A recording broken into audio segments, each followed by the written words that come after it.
Malungkot ka ba? Tara, gawa tayo ng kalamay mo sa buhay. Shout out Kando.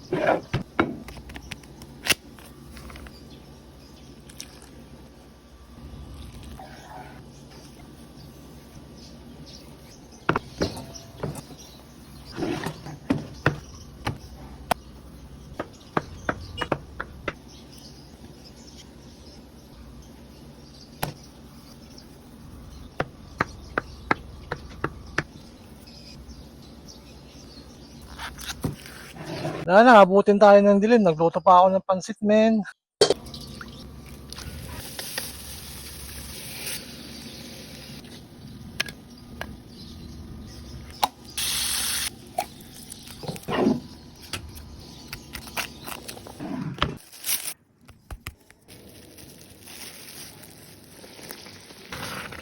Pag napunta ka sa probinsya at may nagpatulong sa'yo magluto ng kalamay, sabihin mo may injury ka.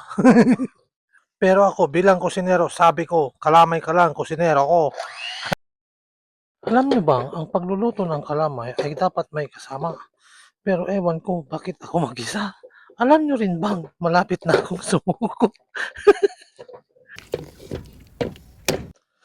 Ay, sa wakas.